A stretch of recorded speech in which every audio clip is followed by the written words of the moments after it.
Alright, so currently I'm out here set up for the solar eclipse. I'm gonna flip my camera around. I'm gonna show you what the setup looks like.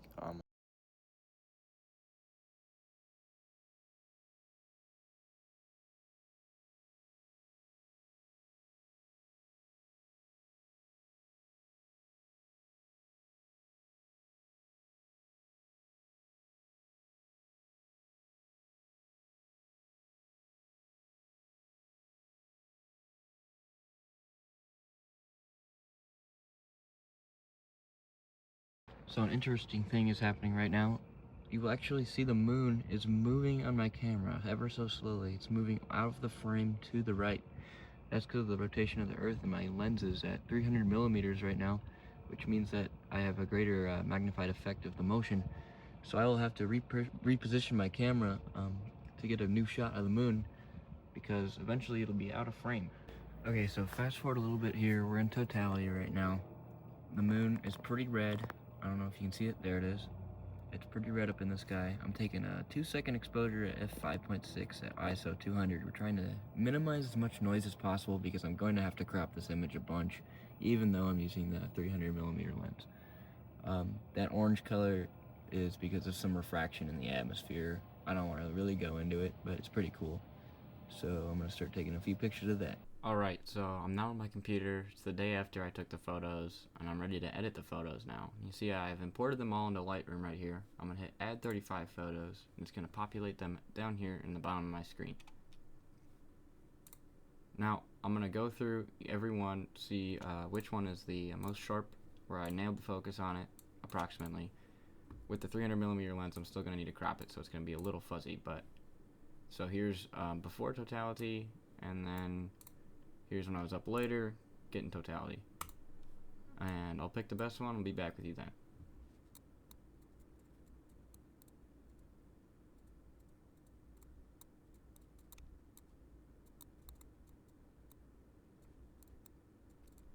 So here's an interesting example of what happens when you have too long of a shutter speed or you bump the camera.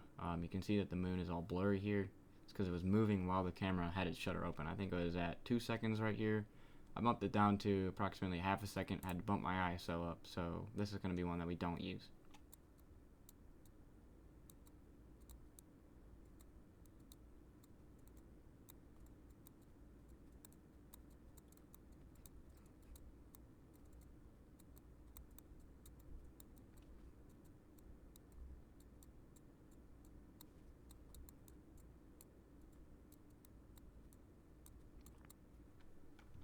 Okay, so now we have the best couple of our images here. It's like 10 or 15, I don't know how much, not 15.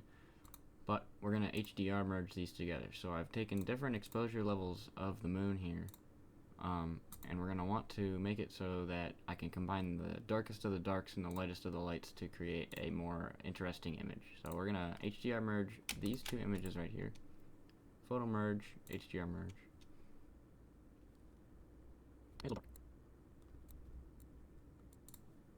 We're going to see what this looks like when I go into the editing tab. And it's performing the merge up here. You can see in the top. Should have a new one pop up on the side here. Yep. There's our dark.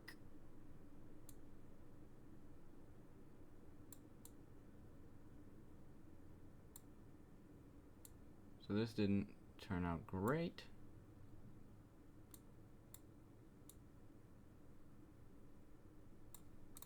But you can see that we have now more dynamic contrast in the moon.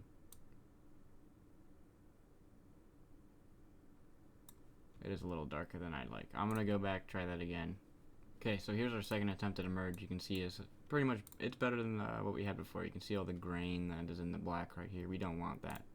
We do lose a little bit of the cratering shadow, but we can always bump that back up. So we're gonna go down here, or actually first we're gonna crop the image. That'll make it easier for us to do what we want here. And I'm gonna switch it to a normal Instagram 4x5 with the moon in the center. And remember, we don't want to crop too much, otherwise we're going to start getting super grainy image quality, and it's going to be low quality because we're zooming in on our frame. And then I'm going to apply a little bit of dehaze, A little bit of clarity, that's going to bring up the shadow details. And that texture is going to bring out even more. We want to make sure that doesn't apply to all this, however. Otherwise, we're going to get a lot of grain in the black. That's no good. And we can also apply a little bit of denoise. We're going to zoom in more. Super zoomed. You can see that kind of softens the image. We don't want to go too much, otherwise it just turns into Play-Doh. And bring our vignette in. That's just going to remove any picture that's over here. It really doesn't do a whole lot because it's black, but it removes some grain that's down there. Play with our temps. If you want a really blue moon, you can go really blue. If you want a really hot moon, you can. I prefer the normal blue, or not blue, normal moon look. We can bring our saturation up. That helps us get some of that red coming through here.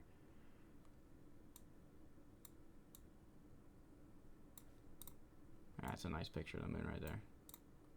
Now we're going to move on to the fully eclipsed moon here. You can see we got some stars showing up, but this moon is red. So we're going to crop it again. Roughly centered it. Pretty good. So here's our moon. You can see we got a lot of grain in here. And don't hit the auto button, otherwise it'll do this. That is not what we want. It'll try to normalize the full image, so it's darkened our moon a whole lot and it's trying to bring up the shadows. So you can see highlights and shadows are brought up. We don't want to do that. We can bring up the contrast here. That'll get us a lot out of it. Our highlights can come down a little bit, but we do want our shadows to come up a little bit too. Our whites need to go down and our blacks need to roughly stay where they are, maybe 20, give them a little bit. You can see our stars here, they're just kind of there. We have to ignore those. We can move our temp to be warmer or cooler if we want. Go for a little bit cooler. We're going to go for a dehaze. That's going to darken our bottom of the moon here.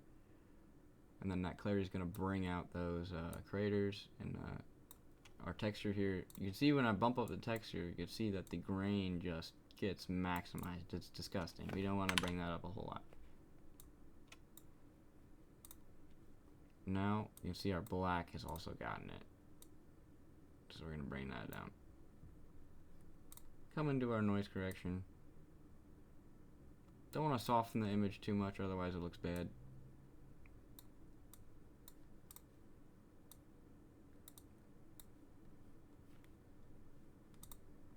That's a pretty good image right there. I'd say that's pretty good.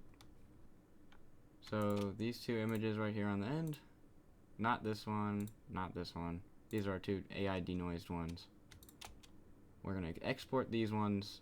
So we're going to left click on them, export two photos, export. It's going to bring up the export menu. I'm going to include my watermark because these are my photos. So I just got to wait to apply those. See my little name in the corner there. And let's check if it looks good on both. I think so. So now we're going to export. And we're going to go into top tier photos and just select them right here. We're just going to export them into there. So here you can see I have exported both of our photos. We've got the eclipsed one right here, and if I go over one, here's our moon that is halfway in the shadow. This is actually a full moon, but the moon or the Earth's shadow is covering half the moon. Thank you all for watching. I hope you have a great day.